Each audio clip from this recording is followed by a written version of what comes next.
From London with more on the upcoming special. Good morning, Andrew. How are you? Good morning. Nice to talk to you. There's a word in the title for this particular show that's really kind of got me confused or interested. The word treason is in there. That's a loaded word. Why is that included in there with this tragedy? I think it's alliterative and provocative, but it obviously relates to the conspiracy theories surrounding Diana's death and the idea that Prince Philip, Prince Charles and the British Secret Service were somehow involved.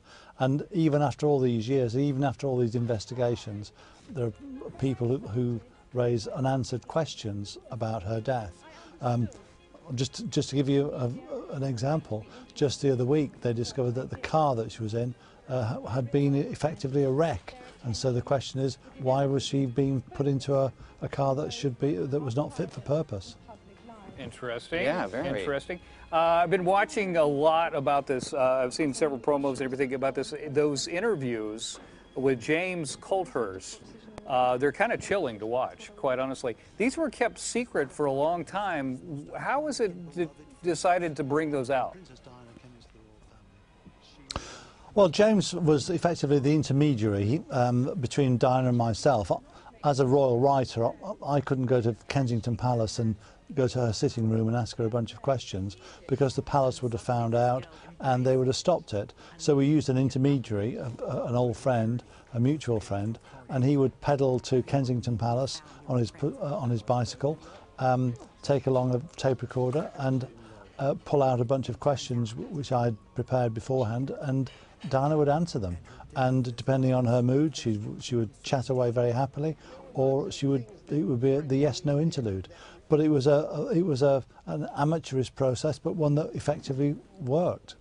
You know, Andrew, there's still one aspect that I can't quite wrap my head around, and why? Why do we, especially here in America, have such a thirst for anything regarding Princess Diana, her time in the royal family, and then her death? Why are we still so enamored with this whole story 20 years later?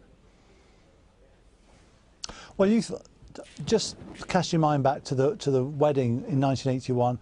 Just nearly 1 billion people watched it. People bought into it. And when you go to a wedding of a friend or family, you take an interest in the couple who've just got married.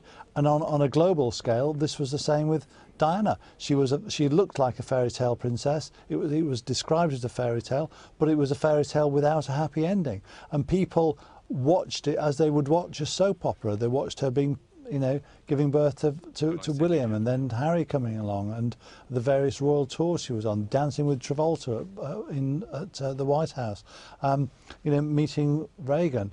All these things were all part of this journey that she was on, and many people responded to her journey when they really understood the unhappiness that she'd felt inside her royal world. Well, I suspect we're going to learn some more coming up on July 31st on TLC when the special airs, and you're going to take us back into that world once again, and hopefully it'll give a lot of people the answers they've been looking for. Thanks for joining us. DVR is set, man. DVR is already set. I cannot wait to see it. Thank you so much, Andrew. I appreciate your time. Have a fantastic day.